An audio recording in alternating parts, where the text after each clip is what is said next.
Turn with me, please, to Romans chapter 8, verses 28 to verse 30. റോമാലേഖനം 8-ാം അധ്യായം 28 മുതൽ 30 വരെയുള്ള വാക്യങ്ങൾ നമുക്ക് വായിക്കാം.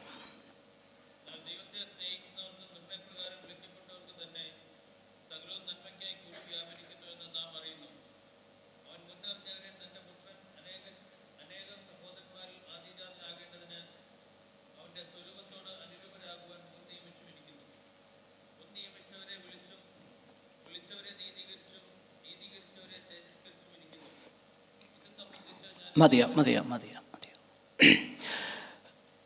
Tonight we are going to, can you keep the volume down, please?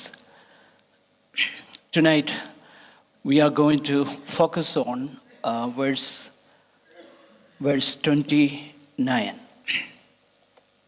But these verses, especially verses 29 and 30,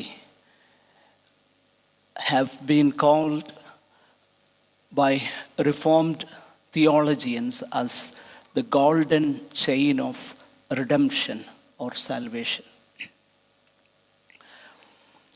And we have seen last week that all things work together for the good of those who love God. And those who love God are described as the people who have been called according to God's purpose. So, the reason why any child of God loves God, it is not a distinction between a category of God's children loving God and another category do not love God. That's not the way it is. But because the Bible is very clear in 1 Corinthians chapter 16 and verse 25 onwards, if anyone does not love the Lord, let him be accursed. So either you love God, you are God's children, or you do not love God. That's the category. So if a person is born of God, then he is a lover of God. If no love for God is there in the life of a so-called believer, then he doesn't belong to God. He is not a child of God. So here in chapter 8 verse 28, we see Paul says everything works together, or God works together, because God is the subject in that verse, although Paul doesn't spell out so. But as we read the verses, we can make it very clearly that God is the subject there, and God is the one who controls, who works everything for the good of those who love him. And the people who love God are described, or there is a further description of the children of God as those who have been called according to his purpose. In other words, our love for God depends upon what God has already done in our lives. That is why in 1 John we read, not that we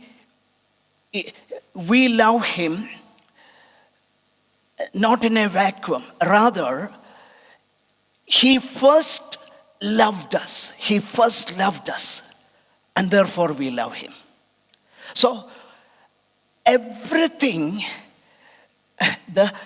it originates in God's love for us. So the more we concentrate, although I know these verses are there are some controversies surrounding the verses, and there are good theologians who lean to one category, and there are other group who lean to other category. Nevertheless, the more I focus on these verses, the more adoring and worshiping I become. See, that is the purpose of true theology.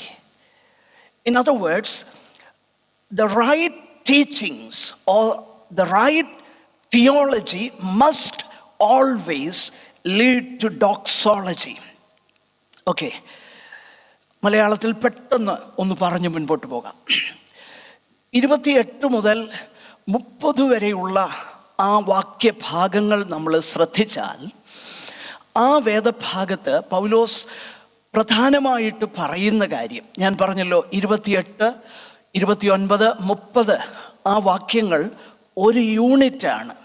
നമുക്ക് ആ verse division പിന്നീടുണ്ടായ കാര്യമാണ്. പക്ഷേ പ്രത്യേകിച്ച് ദൈവത്തെ സ്നേഹിക്കുന്നവർക്ക്, നിർണയപ്രകാരം വിളിക്കപ്പെട്ടവർക്ക് തന്നെ. അപ്പോൾ പൗലോസ് അവിടെ പറയുന്ന ഒരു കാര്യം, ദൈവത്തെ സ്നേഹിക്കുന്നവരാരാ? ദൈവമക്കളുടെ ഇടയിൽ ഒരു കാറ്റഗറി ദൈവത്തെ സ്നേഹിക്കുന്നവരും ഒരു കാറ്റഗറി ദൈവത്തെ സ്നേഹിക്കാത്തവരും ഉണ്ടോ? ഇല്ല. ദൈവമക്കളാണോ അവർ ദൈവത്തെ സ്നേഹിക്കുന്നവരാ? ദൈവത്തെ സ്നേഹിക്കാത്ത ഒരു ദൈവ പൈതലില്ല. അതായത് ദൈവത്തിൻ്റെ സ്നേഹം നമ്മിൽ ഇല്ലെങ്കിൽ അതിൻ്റെ അർത്ഥം നമ്മൾ ദൈവമക്കളല്ലെന്നാ. നിങ്ങൾ മനസ്സിലാക്കണേ. നമ്മൾ ദൈവത്തെ സ്നേഹിക്കുന്നില്ലെങ്കിൽ അതിൻ്റെ അർത്ഥം നമ്മൾ ദൈവമക്കളല്ല. ഓക്കെ, അതുകൊണ്ടാണ് പൗലോസ് കൊരിന്ത്യർക്ക് ലേഖനം എഴുതുമ്പോൾ 1 കൊരിന്ത്യർ 16-ാം അധ്യായത്തിൻ്റെ അവസാന ഭാഗത്ത് ദൈവത്തെ സ്നേഹിക്കാത്ത ഏവനും ആരാ? ഓർക്കുന്നുണ്ടോ? ശപിക്കപ്പെട്ടവൻ. ആരാ ശപിക്കപ്പെട്ടവൻ? ശപിക്കപ്പെട്ടവൻ വീണ്ടും ജനിക്കാത്തവൻ. സോ അൾട്ടിമേറ്റ് പൗലോസ് ആ ദീർഘമാകുന്ന ലേഖനം എഴുതിയിട്ട് ഒരുപാട് ഇൻജക്ഷൻസും ഒരുപാട് ഡൂസ് ആൻഡ് ഡോൺസ് ഒക്കെ അവിടെ പറയുന്നുണ്ട്. ഇതാണ് ദൈവമക്കൾക്ക് ഉചിതം എന്നൊക്കെ പറഞ്ഞു. Ultimately everything boils down to our love for God. If you truly love God, you will keep His commandments. അതായതിൻ്റെ കാര്യം. നമ്മൾ ദൈവത്തെ സ്നേഹിക്കുന്നവരാണെങ്കിൽ നമ്മൾ ദൈവത്തിൻ്റെ കൽപ്പനകളെ എന്ത് ചെയ്യും? പ്രമാണിക്കും. ദൈവത്തിൻ്റെ കൽപ്പനകൾ നമുക്ക് പ്രമാണിക്കാൻ താല്പര്യമില്ലേ? അതിൻ്റെ അർത്ഥം നമ്മൾ ദൈവമക്കളല്ലെന്നാണ്. നിങ്ങൾക്ക് you may differ with me, that's okay for me. But ഇവിടെ നമ്മൾ ഈ ഭാഗം, so what Paul is telling us here in this passage,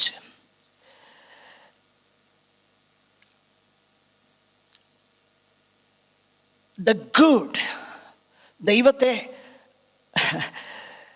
the good realized is not due to fate or luck or even the moral superiority of believers. It is ascribed to God's good and sovereign will. Okay? അപ്പോൾ ദൈവത്തെ സ്നേഹിക്കുന്നവർക്ക്, നിർണയപ്രകാരം വിളിക്കപ്പെട്ടവർക്ക് തന്നെ. അപ്പോൾ നിർണയപ്രകാരം വിളിക്കപ്പെട്ടവരാരൊക്കെയാണോ അവരാണ് ദൈവത്തെ സ്നേഹിക്കുന്നവർ. അവരുടെ ജീവിതത്തിൽ സകലവും നന്മയ്ക്കായി കൂടി വ്യാപരിക്കുന്നു എന്ന് പറയുമ്പോൾ അത് ചാൻസ് അല്ല, ലക്കല്ല, ഭാഗ്യമല്ല, ചാൻസിന് അങ്ങനെ സംഭവിച്ചതല്ല. പൗലോസ് പറയുകയാ, ദൈവം അതിൽ പ്രവർത്തിക്കുക. ഇനി ആ നന്മയെന്ന് പറയുന്നത് നമ്മൾ മോറലി മറ്റുള്ളവരെക്കാളും സുപ്പീരിയർ ആയതുകൊണ്ടുമല്ല. It is all God's sovereign purpose. നമ്മൾ ഇന്ന് പാടിയ പാട്ട് നിങ്ങളൊന്ന് ചിന്തിച്ച് നോക്ക്. നമ്മൾ ആദ്യം പാടിയ ആ പാട്ട്, രക്ഷാദാനമോ എത്ര മാധുര്യം എന്നെ വീണ്ടതോ അതെത്ര ആശ്ചര്യം. See, the song that we just sang, the gift of salvation, how sweet it is. And it is such a wonder of wonders that God could save me. എന്നെ വീണ്ടതോ അതെത്ര ആശ്ചര്യം. So, what is my response? Because he made me his own, I will praise him. അല്ലെ, കർത്തൻ സ്വന്തമായിട്ട് എന്നെ തീർത്തതാൽ കീർത്തിക്കും ഞാൻ നന്ദിയാൽ. So ക്രിസ്തീയ ജീവിതത്തിൻ്റെ ആ നന്ദിയുടെ എക്സ്പ്രഷനാണ് വിശുദ്ധ ജീവിതം. മനസ്സിലാകുന്നുണ്ടോ? ദൈവത്തെ അനുസരിക്കാന്ന് പറഞ്ഞാൽ it is the expression of when I obey God. I don't do it grudgingly.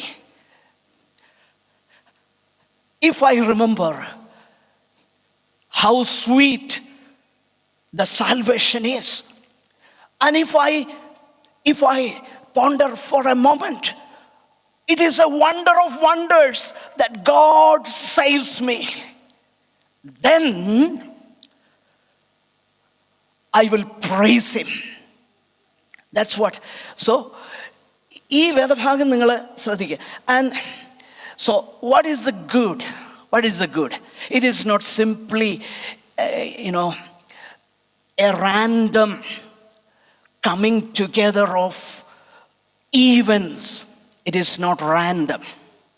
Rather, it is so controlled by a sovereign God who controls everything.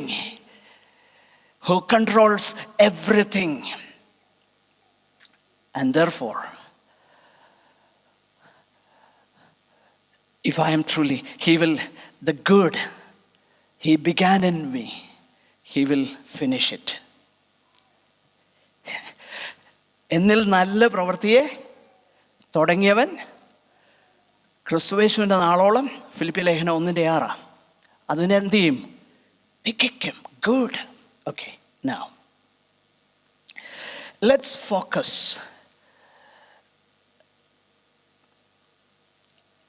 the saving purpose of God, which Paul delineates, or he paints with his brush.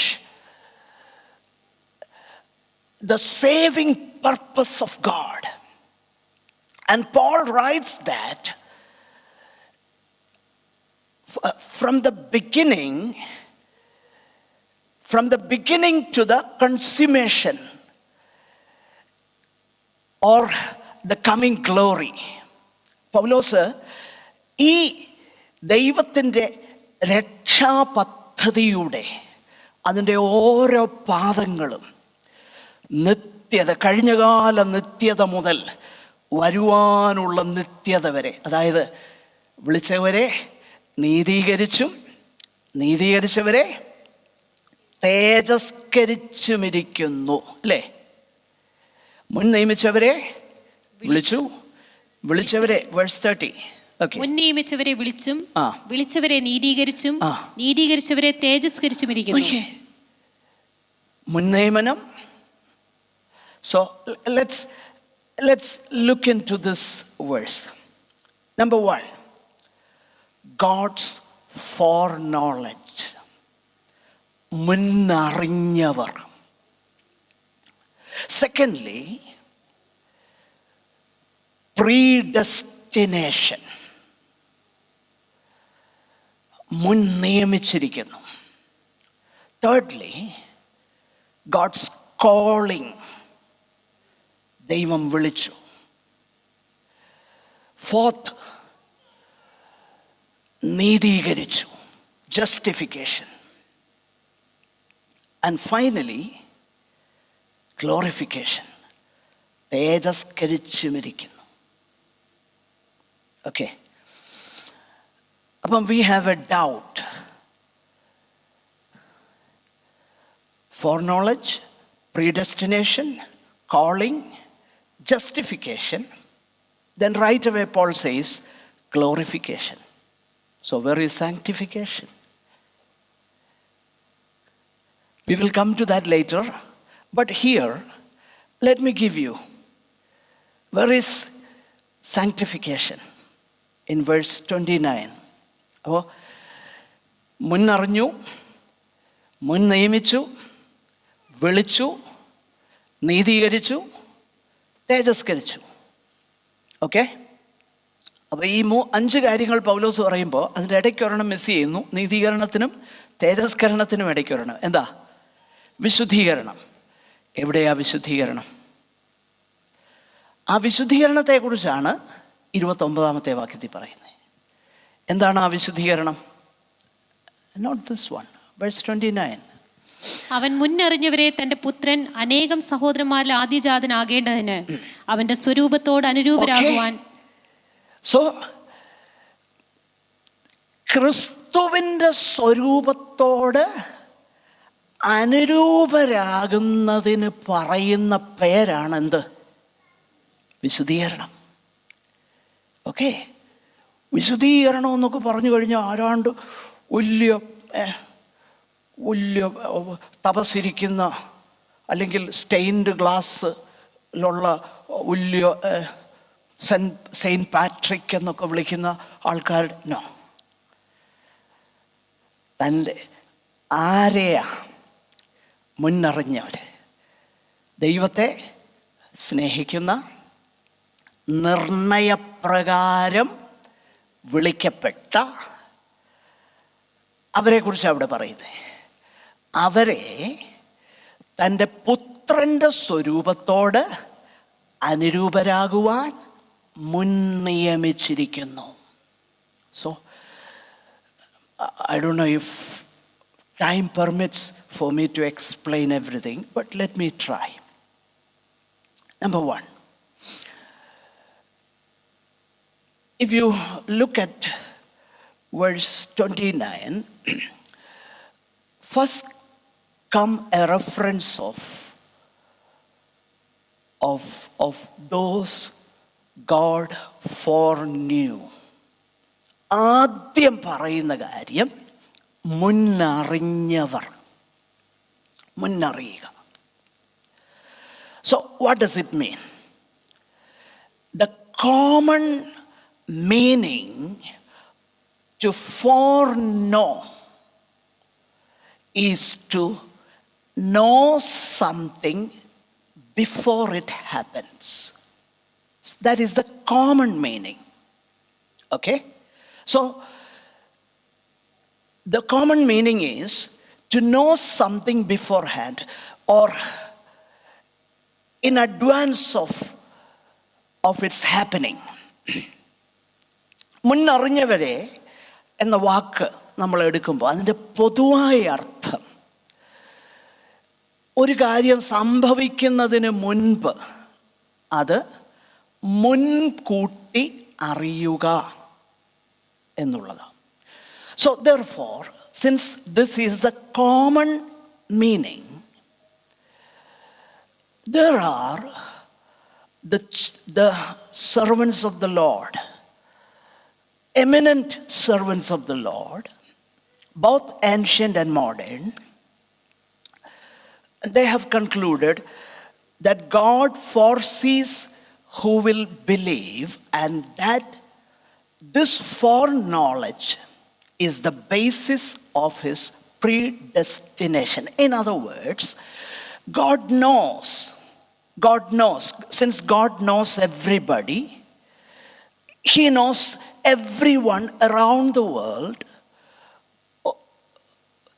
everywhere, who all are going to believe, and therefore God predestines that person so that he be a child of God. This is a teaching which many and eminent servants of God hold. Okay, that's one part. അപ്പോൾ ഈ മുന്നറിയുക എന്ന വാക്ക് ഞാൻ കൃത്യമായിട്ട് ഞാൻ പറഞ്ഞില്ലെങ്കിൽ തെറ്റിദ്ധാരണയുണ്ടാകും.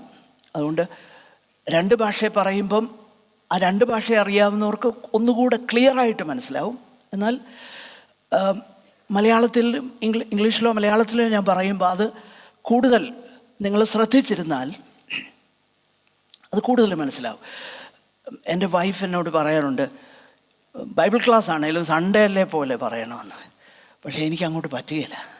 കാരണം this is very very important. Okay, ഞാനത് ശ്രമിക്കാറുണ്ട്, പക്ഷേ പറ്റുകയില്ല. കാരണം ദ മോർ എത്രത്തോളം ഈ കാര്യം ഞാൻ മെഡിറ്റേറ്റ് ചെയ്യുമോ അത്രത്തോളം നമ്മുടെ ഹൃദയം നന്ദിയാൽ നിറയും. നമ്മുടെ രക്ഷയെ സംബന്ധിക്കുന്ന ആ കാര്യം നമ്മൾ ശ്രദ്ധിക്കുമ്പോൾ ദൈവത്തിൻ്റെ ആ രക്ഷ, we should fall we should fall down and praise His name. When you think about that, when you meditate upon His salvation, freely given, His mercy, Lord, why did you save me? Many people tell me why X, Y, Z are not saved. I ask them, why did He save me? For me, that is the wonder of wonders. It is not that somebody is not saved, but God saved me. That is the wonder of wonders for me. That is more perplexing to me than somebody who doesn't finally come to salvation. എന്നെ സംബന്ധിച്ചിടത്തോളം ഇന്നാളും അവർ രക്ഷിക്കപ്പെട്ടില്ലല്ലോ. എല്ലാവരും ഇപ്പം ഇങ്ങോട്ട് ശ്രദ്ധിക്കണേ. കുഞ്ഞുങ്ങളെ എനിക്ക് ഭയങ്കര ഇഷ്ടമാണ്, നിങ്ങളെക്കാളൊക്കെ ഇഷ്ടമാണ്. അതുകൊണ്ട് ഇങ്ങോട്ട് ശ്രദ്ധിക്കുക please. This is very important.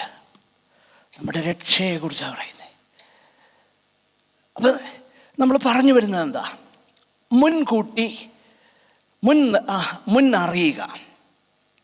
അപ്പോൾ മുന്നറിയുക എന്ന് പറഞ്ഞാൽ ഒരു കാര്യം സംഭവിക്കാൻ പോകുന്നതിന് മുമ്പേ അത് അറിയുക. ദൈവം ഇന്നാരും ദൈവം നോക്കിയപ്പം ജോൺ തോമസ് അവൻ വിശ്വസിക്കും. അപ്പോൾ അതുകൊണ്ട് അവനെ അങ്ങ് തിരഞ്ഞെടുത്തേക്കാം. അവനെ അങ്ങ് ആ അർത്ഥത്തിലാണ് പലരും അതിനെ കാണുന്നത്. എന്നാൽ that interpretation doesn't hold good for at least two reasons. Number one, in that sense, God foreknows everybody and everything. Whereas Paul is referring to a particular group. Who are they? Those who love God. And they are further explained as those who have been called. So Paul is focusing on you with me? You get what I am trying to tell you? So this is not a common thing, and I'll come to the verses now. Before that, let me give you the idea. ഈ അർത്ഥത്തിൽ ദൈവത്തിൻ്റെ മുന്നറിവെന്നുള്ളത് മുൻകൂട്ടി അറിയുക എന്ന അർത്ഥത്തിലാണെങ്കിൽ ദൈവത്തിന് എല്ലാവരെയും അറിയാമല്ലോ. എല്ലാവരെയും അറിയാം. ആരെയാ ദൈവത്തിന് അറിയാത്തത്? എന്നാൽ ഇവിടെ മുന്നറിവെന്ന് പൗലോസ് പറയുന്നത് ഒരു ഗ്രൂപ്പിനെ കുറിച്ചാണ്. ഏത് ഗ്രൂപ്പിനെ കുറിച്ചാണ്? ദൈവത്തെ സ്നേഹിക്കുന്ന, നിർണയപ്രകാരം വിളിക്കപ്പെട്ട, തൻ്റെ പുത്രൻ്റെ സ്വരൂപത്തോട് അനുരൂപരാകുവാൻ മുൻ നിയമിക്കപ്പെട്ടവരെ കുറിച്ചാണ് അവിടെ പറയുന്നത്. മുന്നറിഞ്ഞവർ. Okay? Secondly, you with me? If God predestines people because they are going to believe, listen to me now, then the ground of their salvation is in themselves and their merit, instead of in Him and His mercy. Whereas Paul's whole emphasis is on God's free initiative of grace. Okay? Let me repeat that again and I'll tell that in Malayalam. The second reason, if God predestines people because they are going to believe, then the ground of their salvation is in themselves and their merit.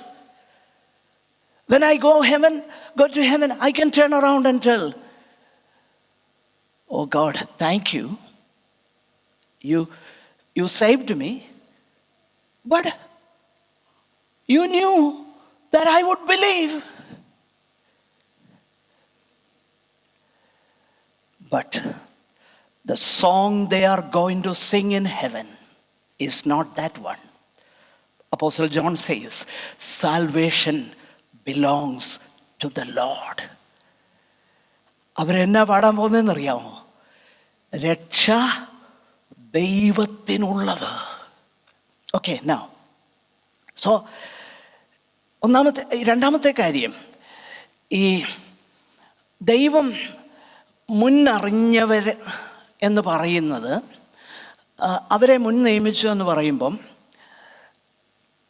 ദൈവത്തിന് അറിയായിരുന്നു ആരൊക്കെ ദൈവത്തെ വിശ്വസിക്കുമെന്നറിയായിരുന്നു. അപ്പോൾ അവരെ മുൻ നിയമിച്ചു എന്ന് പറഞ്ഞാൽ വരുന്നൊരു പ്രശ്നം,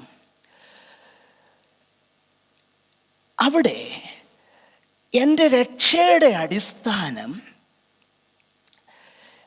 എൻ്റെ യോഗ്യതയിലും അല്ലെങ്കിൽ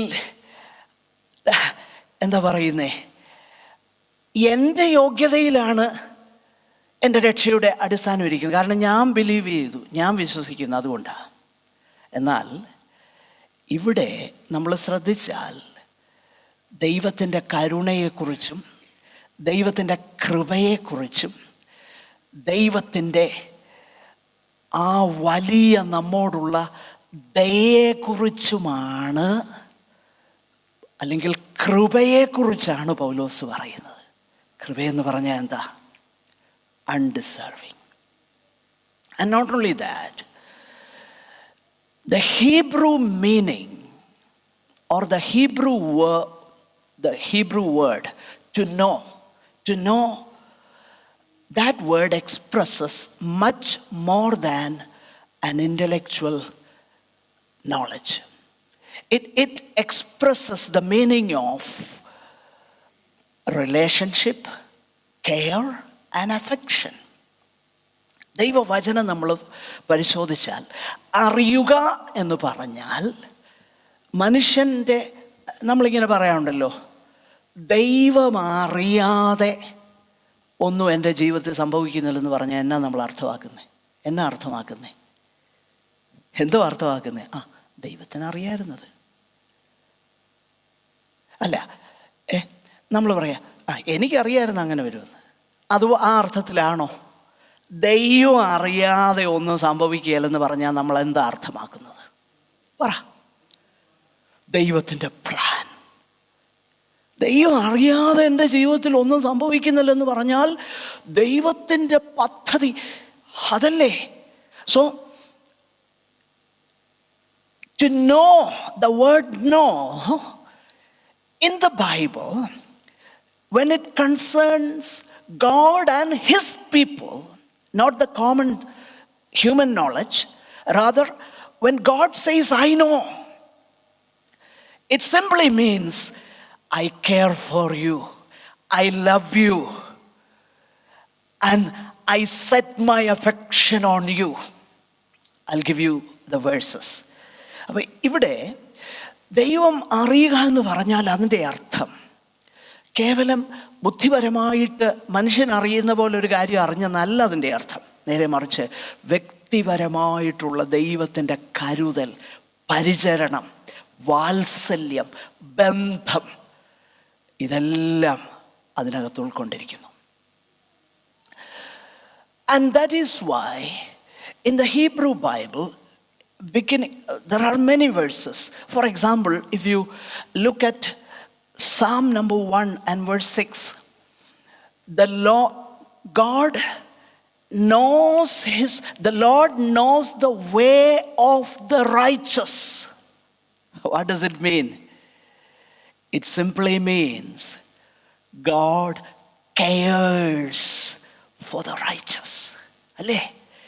യഹോവ നീതിമാന്മാരുടെ വഴി അറിയുന്നെന്ന് പറഞ്ഞാൽ ദൈവത്തിന് അറിയാമെന്നല്ല ഞാനിതിലൂടെയൊക്കെ പോകുമെന്ന്. നേരെ മറിച്ച് എൻ്റെ പാതകളെ കെയർ ചെയ്യുന്നു. He knows me. He knows. Okay, ഈ ഒറ്റ പദം നമുക്കൊരു 2-3 മണിക്കൂർ പറയാനുണ്ട്. എനിവേ, ഞാൻ പെട്ടെന്ന് മുൻപോട്ട് പോകട്ടെ. So,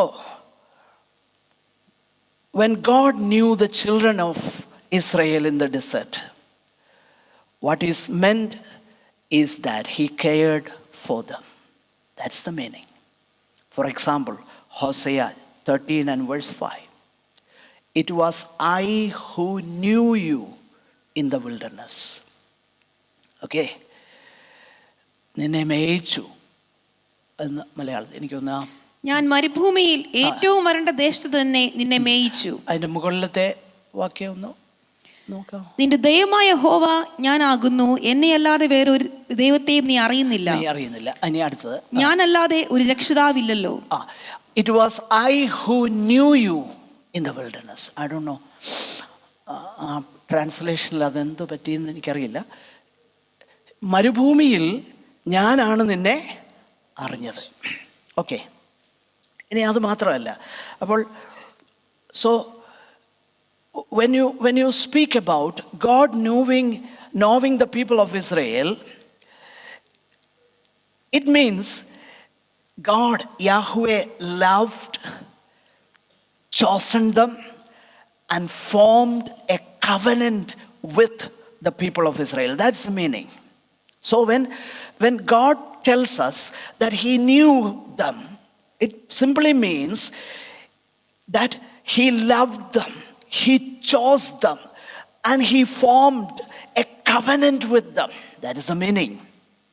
അപ്പോൾ ഭൂമിയിലെ എല്ലാ കുടുംബങ്ങളിൽ വെച്ച് ഞാൻ നിങ്ങളെ തിരഞ്ഞെടുത്തു, അല്ലെ ഞാൻ നിങ്ങളെ അറിഞ്ഞു എന്ന് യഹോവയാകുന്ന ദൈവം ഇസ്രായേൽ മക്കളോട് പറയുമ്പോൾ അതിൻ്റെ അർത്ഥം ഞാൻ നിങ്ങളെ സ്നേഹിച്ചു, ഞാൻ നിങ്ങളെ തിരഞ്ഞെടുത്തു, ഞാൻ നിങ്ങളുമായിട്ട് ഒരു ഉടമ്പടി ഉണ്ടാക്കി, നിങ്ങളല്ലാതെ ഞാൻ ഉടമ്പടി ബന്ധത്തിലേക്ക് ഏർപ്പെട്ട ഒരു മനുഷ്യരുമില്ല.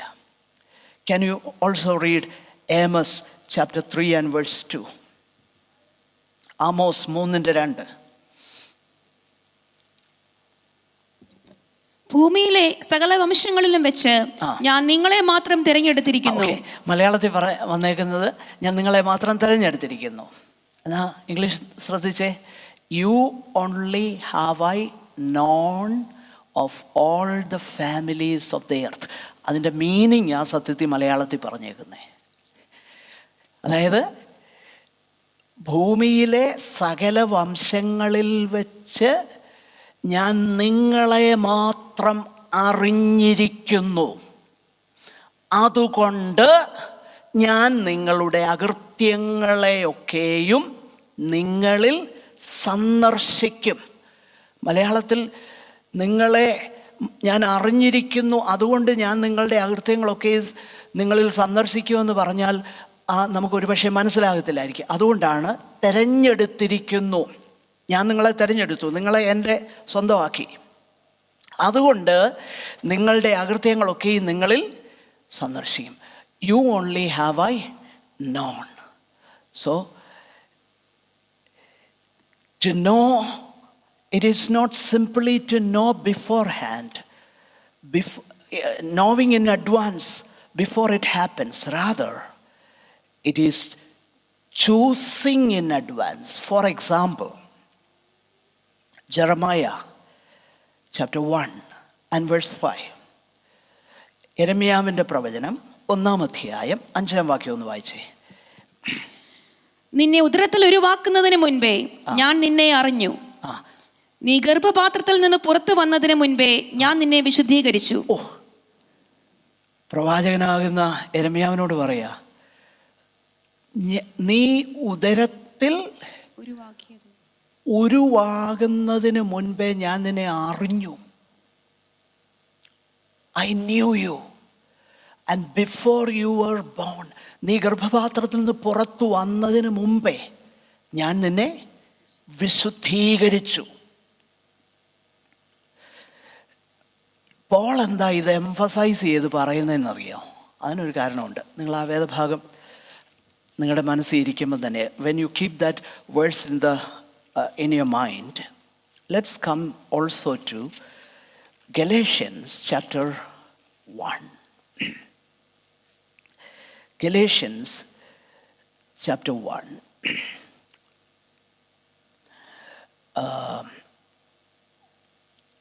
Chapter 1 verse 15. എങ്കിലും എന്റെ ജനനം മുതൽ എന്നെ വേർതിരിച്ച് തന്റെ കൃപയാൽ വിളിച്ചിരിക്കുന്ന ദൈവം. മലയാളത്തിൽ ഇറ്റ് ഈസ് ജനനം മുതലെന്ന് പറഞ്ഞാലും വലിയ കുഴപ്പമില്ല, ജനനം മുതൽ. എന്നാൽ ഇംഗ്ലീഷിൽ ശ്രദ്ധിച്ചേ, but when he who had set me apart before I was born. എൻ്റെ പ്രിയരെ, this is what makes salvation sweet. Why? If you ask me, I don't know. But I'll give you some explanation. So, not only in the Old Testament, but even in the New Testament, the meaning of the foreknowledge is very similar to what is there in the Old Testament. God knowing his people, it means He loving them, choosing them, and entering a covenant with them. That's the meaning. So, even in the New Testament, it is the very same meaning. For example, Romans 11 verse 2. ഈ പുതിയ നിയമത്തിലേക്ക് വരുമ്പോഴും ഇതേ അർത്ഥം തന്നെയാണ്. മുൻപ് കൂട്ടി അറിഞ്ഞു എന്നുള്ളത്, മുൻപ് കൂട്ടി ഞാൻ നിങ്ങളെ സ്നേഹിച്ചു, ഞാൻ നിങ്ങളെ തിരഞ്ഞെടുത്തു. നമ്മൾ മലയാളത്തിലൊരു സാധാരണ പാട്ട് പാടുമല്ലോ, ഇല്ലേ? ഉലകസ്ഥാപനത്തിൻ മുൻപ് ഉളവായൊരൻപാൽ തിരഞ്ഞെടുത്തവൻ നമ്മെ തിരുമുൻപിൽ വസിപ്പാൻ. That is beyond us. Now 11 verse 2. ദൈവം മുന്നറിഞ്ഞിട്ടുള്ള തന്റെ ജനത്തെ തള്ളിക്കളഞ്ഞിട്ടില്ല. മുന്നറിഞ്ഞിട്ടുള്ള തൻ്റെ ജനത്തെ, God has not rejected his people whom he foreknew. He foreknew. Then also please read 1 Peter 1 verse 2. 1 പത്രോസ് 1:2. ആസിയയിലും ബിഥൂനിയയിലും ചിതറിപ്പാർക്കുന്ന പരദേശികളും പിതാവായ ദൈവത്തിന്റെ മുന്നറിവിനൊത്തവണ്ണം ഒത്തവണ്ണം ആത്മാവിന്റെ വിശുദ്ധീകരണം പ്രാപിച്ച് അനുസരണം കാണിപ്പാനും യേശുക്രിസ്തുവിന്റെ രക്തത്താൽ തളിക്കപ്പെടുവാനുമായി. I want to explain that verse. ഒരു സിംഗിൾ വാക്കിൽ ഞാൻ ഒന്ന് പറയട്ടെ. പിതാവിന്റെ മുന്നറിവിനൊത്തവണ്ണം, പിതാവായ ദൈവത്തിൻ്റെ മുന്നറിവിനൊത്തവണ്ണം ആത്മാവിൻ്റെ വിശുദ്ധീകരണം പ്രാപിച്ച്. So when God in let me see that in English. 1 Peter chapter 1 according to the foreknowledge of God the Father, in the sanctification of the Spirit. So, God foreknew us to be sanctified by the Spirit. And when the Spirit sanctifies us and makes us His children, what will happen as a result? For the obedience of Jesus Christ, obedience to Jesus Christ. But the final thing is for sprinkling with His blood. Why? Sprinkling with His blood is the last thing. Because since God, in His foreknowledge, set me apart, and how do I know He set me apart? That will be evidenced in the obedience to Jesus Christ. If I don't obey, that means I am not one of His children. But finally, for sprinkling with His blood, by why? Even my perfect obedience, even if I obey God, my obedience always lack. നമ്മൾ ദൈവത്തെ, കർത്താവിനെ എത്ര അനുസരിച്ചാലും ആ അനുസരണത്തിനെല്ലാം എന്തോ ഉണ്ട്, ഒരു കുറവുണ്ട്. പക്ഷെ കുറവുള്ളത് കൊണ്ട് പേടിക്കണ്ട, യേശുക്രിസ്തുവിൻ്റെ രക്തത്താൽ തളിക്കപ്പെടും. നോക്കിയേ, such A beautiful thought it is. അതുകൊണ്ടാണ് ഇമ്മാനുവേൽ തൻ ചങ്കലിൽ നിന്നൊഴുകുന്ന രക്തത്തെക്കുറിച്ചുള്ള ആ പാട്ടിൻ്റെ അവസാനത്തെ, there is a fountain filled with blood, that famous hymn. The final line is like this: the power of the blood will never lose its power till all the ransomed church of God be saved to sin no more. So, to be sprinkled, even if I obey God, there is always a lacking in my obedience. But don't worry, there is the powerful blood of Jesus to cleanse you, to wash you, to make you clean. യേശുവിൻ്റെ രക്തത്താൽ തളിക്കപ്പെടുവാൻ. This is salvation. So, മുൻകൂട്ടി, so foreknowledge is God's sovereign, distinguishing love.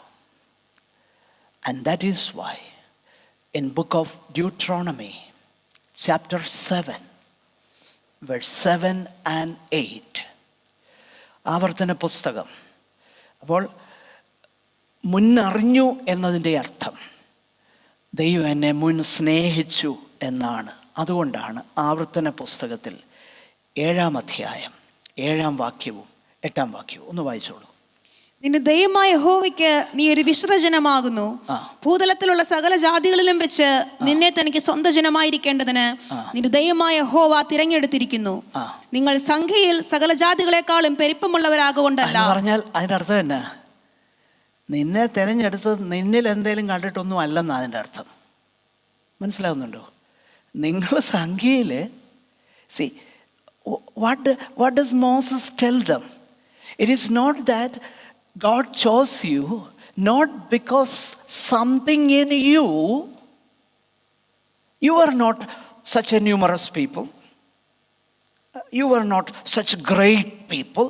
No, he tells them plainly. പിന്നെന്താ? why? എന്തുകൊണ്ടാ തിരഞ്ഞെടുത്തേ? നിങ്ങൾ സകല ജാതികളെക്കാളും കുറഞ്ഞവരല്ലോ ആയിരുന്നത്.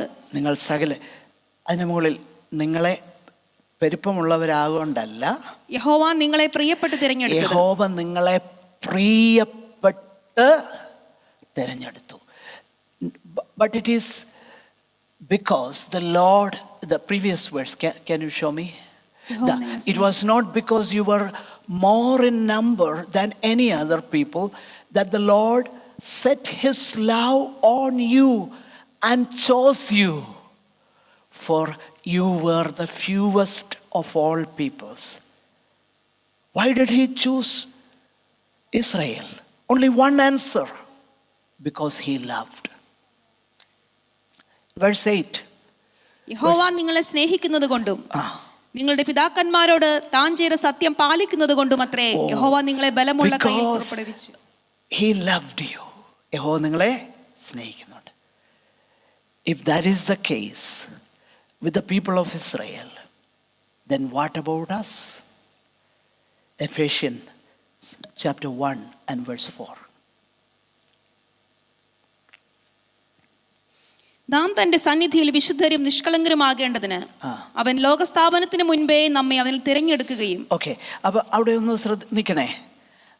നാം അവന്റെ സന്നിധിയിൽ വിശുദ്ധരും നിഷ്കളങ്കരുമാകേണ്ടതിന്. അപ്പൊ അതിന്റെ അർത്ഥം എന്തുവാ? നമ്മൾ വിശുദ്ധരും അല്ലായിരുന്നു, നിഷ്കളങ്കരും അല്ലായിരുന്നു. പിന്നെ എന്തിനാ വിശുദ്ധരും നിഷ്കളങ്കരും ആകേണ്ടതിന്? Okay, so even about us, it is not something because we were worthy, because God knew I would choose him. No, I was not holy, I was not blameless, but in love, തൻ്റെ സന്നിധിയിൽ വിശുദ്ധരും നിഷ്കളങ്കരും ആകേണ്ടതിന് അവൻ ലോകസ്ഥാപനത്തിന് മുമ്പേ നമ്മെ അവനിൽ തെരഞ്ഞെടുത്തു. ആരാ ഈ അവൻ? ക്രിസ്തു, ജീസസ്. In him. പ്രിയപ്പെട്ടവരെ, the only source of divine foreknowledge and predestination is divine love, nothing else. And that is why I say, why me, Lord? Why me? I look into my heart, how evil I am. Even after I was saved, what all sinful ways, knowingly or unknowingly, I went through. Didn't you know that all? What is the answer? Yes, I knew. But not because of anything in you, but I loved you with an everlasting love.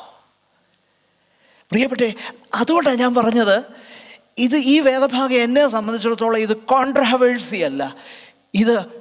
It is such a joyful thing to worship, to praise and to be filled with thankfulness. This is not a controversy for me.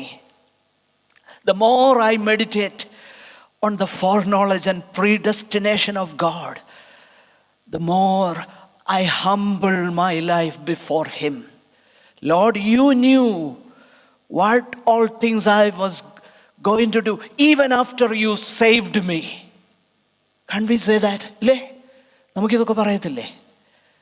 കർത്താവിനെ അറിയത്തില്ലായിരുന്നു, നമ്മെ നന്നായിട്ട് അറിയായിരുന്നു. എന്നിട്ടും കർത്താവ് എന്ത് ചെയ്തു? നമ്മെ സ്നേഹിച്ചു. ഇനിയും എന്നാൽ ഈ സ്നേഹം ഇതൊരു എന്താ പറയുന്ന ഒരു സെൻറ്റിമെൻ്റൽ തിങ് അല്ല. പിന്നെന്താ? ഈ സ്നേഹത്തിനൊരു പർപ്പസ് ഉണ്ട്. So there is A decision involved in we becoming children of God. But we decided to be true. We decided for Christ. Yes, when the gospel came, we decided for him. That's true. That's a true statement. We decided. But let me tell you something. We decided for him because he first decided for us. അതതിൻ്റെ കാര്യം, അതല്ലേ? ഇത് അല്പം ബുദ്ധിമുട്ട് വരും എന്നെനിക്കറിയാം. അത് predestined. So secondly, രണ്ടാമത്, മുന്നറിഞ്ഞവരെ ദൈവം എന്ത് ചെയ്തു? മുൻ നിയമിച്ചു. മുൻ നിയമിക്കുക എന്ന് പറഞ്ഞാൽ predestine is to decide beforehand. Okay, that is the plain meaning. Acts 4:28. Acts 4:28. ഈ നഗരത്തിൽ ഒന്നിച്ചുകൂടി സംഭവിക്കണമെന്ന് നിന്റെ കൈയും നിന്റെ ആലോചനയും മുൻ നിയമിച്ചതൊക്കെയും ചെയ്തിരിക്കുന്നു സത്യം. Okay, so that is the plain meaning. Predestined to take place. So in other words, here in this verses, Paul is saying that God is the author of our salvation, and that from the beginning to end, he is the author. It is God's mercy, and he initiates the whole process. ദൈവമാണ് ഈ process ചെയ്യുന്നത്. അതുകൊണ്ട് see, this is the emphasis on God's gracious sovereign decision or choice. ദൈവത്തിൻ്റെ ആ വലിയ sovereign decision, choice, gracious ആയിട്ടുള്ള അതിൻ്റെ കാര്യം എന്നാ? എഫേസ്യ ലേഖനത്തിലേക്ക് വരാം. Ephesians chapter 1 again.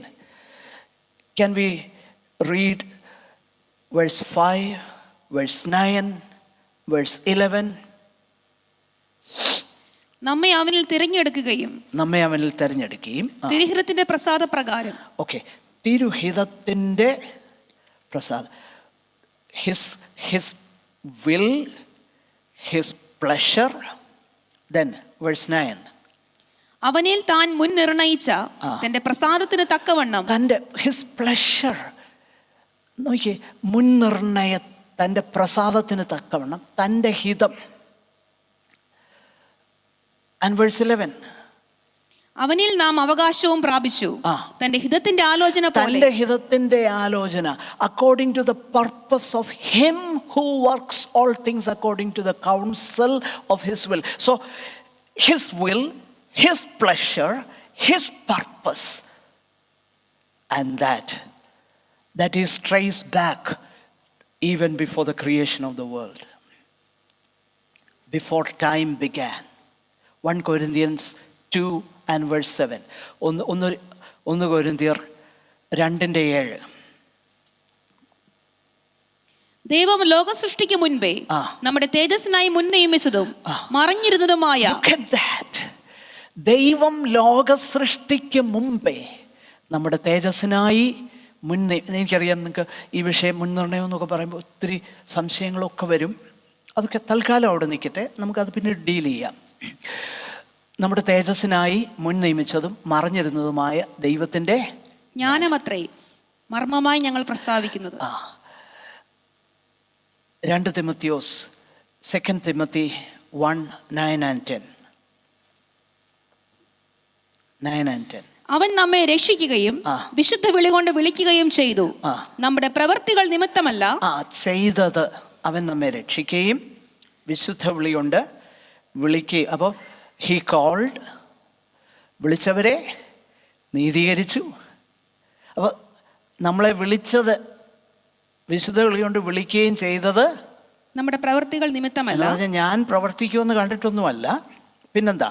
സകല കാലത്തിനും മുൻപേ ക്രിസ്തുയേശുവിൽ നമുക്ക് നൽകിയിരിക്കുന്നതും ഇപ്പോൾ മരണം നീക്കുകയും സുവിശേഷം കൊണ്ട് ജീവനും അക്ഷയതയും വെളിപ്പെടുത്തുകയും ചെയ്ത നമ്മുടെ രക്ഷിതാവായ ക്രിസ്തുയേശുവിന്റെ പ്രത്യക്ഷതയാൽ വെളിപ്പെട്ടിരിക്കുന്നതുമായ തന്റെ സ്വന്തം നിർണയത്തിനും കൃപയ്ക്കും ഒത്തവണ്ണം അത്രേ. തന്റെ സ്വന്തം നിർണയം, കൃപ, ഇതാ അതിന്റെ അടിസ്ഥാനം. Okay, I'm only giving you some verses.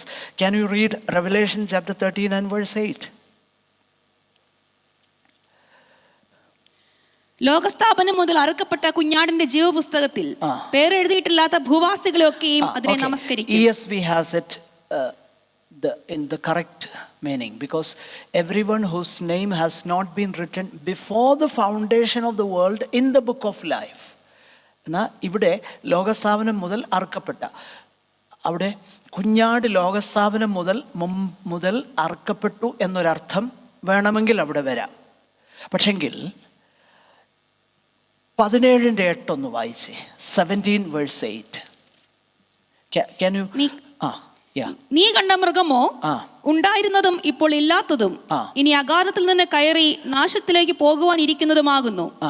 ഉണ്ടായിരുന്നതും ഇല്ലാത്തതും വരുവാനുള്ളതുമായ മൃഗത്തെ ലോകസ്ഥാപനം മുതൽ ജീവപുസ്തകത്തിൽ പേരെഴുതാതിരിക്കുന്ന ഭൂവാസികൾ കണ്ട് അതിശയിക്കും. This is the meaning. ലോകസ്ഥാപനം മുതൽ ജീവപുസ്തകത്തിൽ പേർ എഴുതാതിരിക്കുന്ന ഭൂവാസികൾ കണ്ട് അതിശയിക്കും. അപ്പോൾ it is God's mercy and ദൈവത്തിൻ്റെ ഫേവർ, ദൈവത്തിൻ്റെ കരുണ. ഇനിയും നമ്മൾ അനുസരിക്കുന്നതോ? അനുസരിച്ചത് എന്തുകൊണ്ടാണ്? ദൈവത്തിൻ്റെ കരുണ നമ്മുടെ ജീവിതത്തിലേക്ക് വന്നു എന്നതിൻ്റെ എവിഡൻസ് ആണത്. And what about the faith? See, human merit must be excluded in salvation. Why?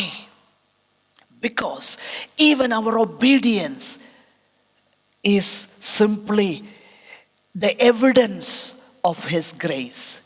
Even the faith which appropriates salvation is gift. For example, Acts 18:27. വിശ്വാസം എന്ന്, ഞാൻ വിശ്വസിച്ച് രക്ഷപ്പെട്ടു, ശരിയാ, ഞാൻ വിശ്വസിച്ചു. പക്ഷേ വിശ്വസിക്കാൻ കാര്യം എന്താ? അപ്പോസ്തല പ്രവൃത്തി 18:27. അവൻ അഖായിലേക്ക് പോകുവാൻ ഇച്ഛിച്ചപ്പോൾ സഹോദരന്മാർ അവനെ ഉത്സാഹിപ്പിക്കുകയും അതിന്റെ സെക്കൻഡ് പാർട്ട് അങ്ങ് വായിച്ചാൽ മതി. അവിടെ എത്തിയാറേ അവൻ ദൈവകൃപയാൽ വിശ്വസിച്ചവർക്ക്. അപ്പൊ വിശ്വസിച്ചതിന്റെ കാരണം എന്താ? ദൈവകൃപ. So the Bible is tracing back even the faith we exercise when the gospel came to me and you. It traces back to God's grace. In other words, Paul says from the beginning till the end, the whole process is initiated, sustained, and consummated by God Himself. No wonder in eternity the song they are going to sing, Lord, salvation belongs to you. To Him alone, all glory and honor, all praises. Okay. ഒരു കാര്യം കൂടെ, we know why it is so. Because we were dead in our trespasses and sins. Ephesians chapter 2 and verse 1. അതിക്രമങ്ങളാലും പാപങ്ങളാലും മരിച്ചവരായിരുന്ന നിങ്ങളെയും അവൻ ഉയർപ്പിച്ചു. And verse 5. നമ്മെ സ്നേഹിച്ച മഹാസ്നേഹം നിമിത്തം അതിക്രമങ്ങളാൽ മരിച്ചവരായിരുന്ന നമ്മെ ക്രിസ്തുവിനോട് നമ്മളെ സ്നേഹിച്ച മഹാസ്നേഹം നിമിത്തം നമ്മൾ എന്തായിരുന്നു? അതിക്രമങ്ങളാൽ മരിച്ചു കിടക്കുകയായിരുന്നു. എന്നിട്ട് നമ്മെ ക്രിസ്തുവിനോടുകൂടെ ജീവിപ്പിക്കുകയും കൃപയാലത്രേ നിങ്ങൾ രക്ഷിക്കപ്പെട്ടിരിക്കുന്നു. And verse 8. കൃപയാലല്ലോ നിങ്ങൾ വിശ്വാസം മൂലം കൃപയാലല്ലോ.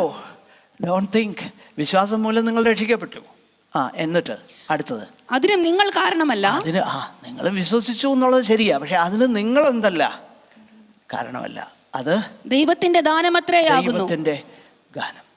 So even the people who do not subscribe to the view that I presented to you from the Bible, even they acknowledge that God is sovereign in salvation.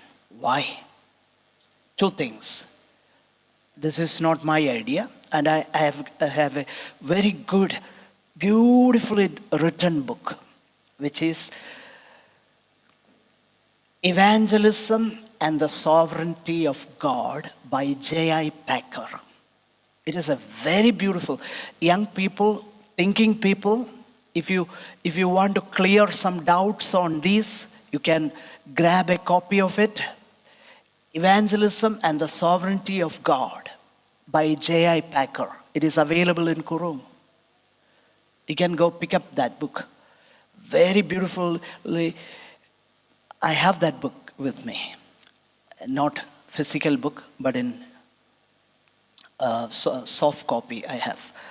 So, in that book, the servant of the Lord tells us, why do we say that salvation belongs to God? Number one reason, we thank God for His salvation. Why do we do that? Because in our heart, we know our salvation is, God is entirely responsible for it. We did not save ourselves, God did. Second reason, we think about some unsaved individual, maybe our relatives. What do? We share the gospel, okay? But we also do something else.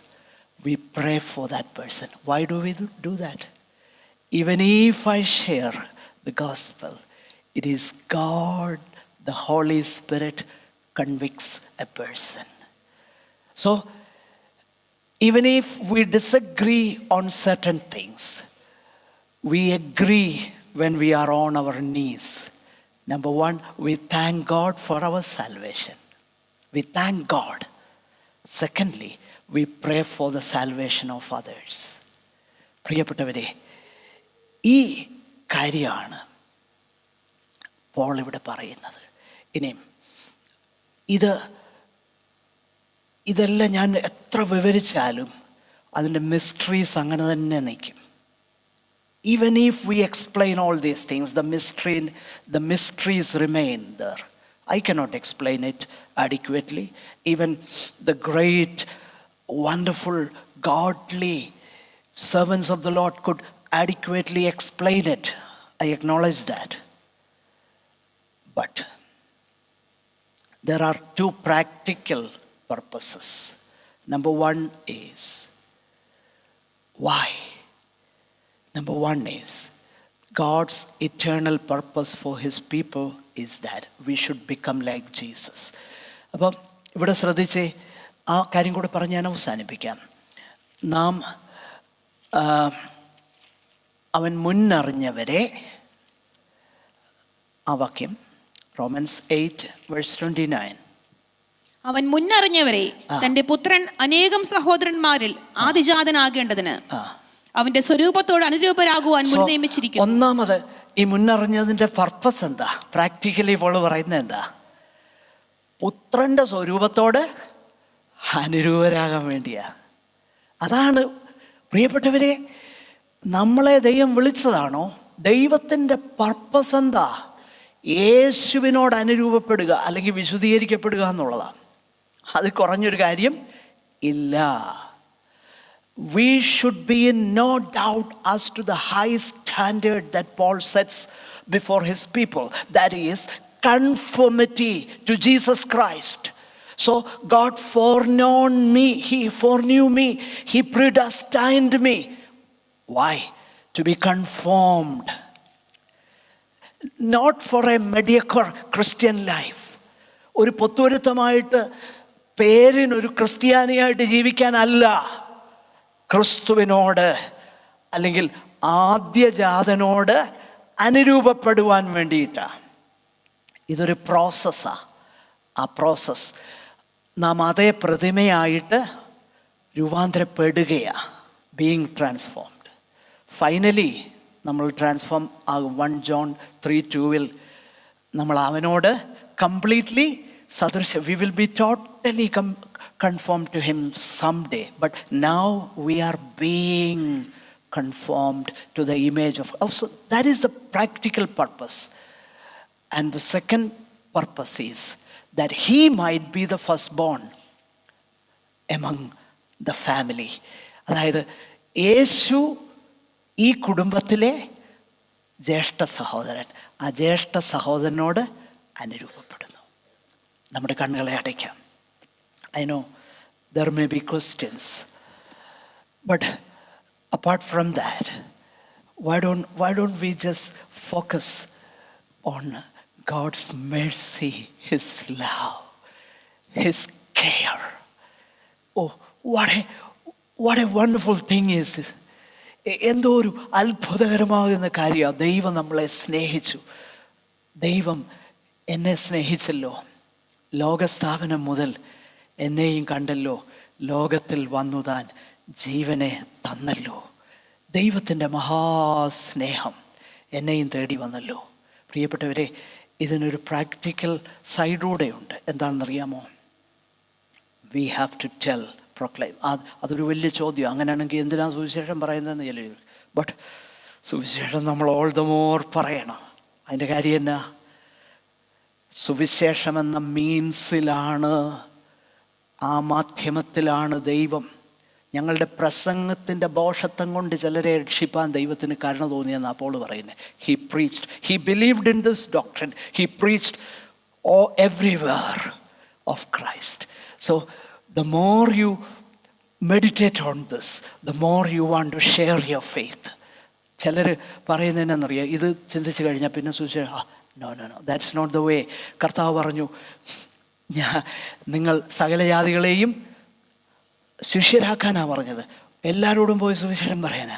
Go tell. അതിൻ്റെ ഒരു ആപ്ലിക്കേഷനുണ്ട്, അത് ഞാൻ പിന്നീട് വരാം.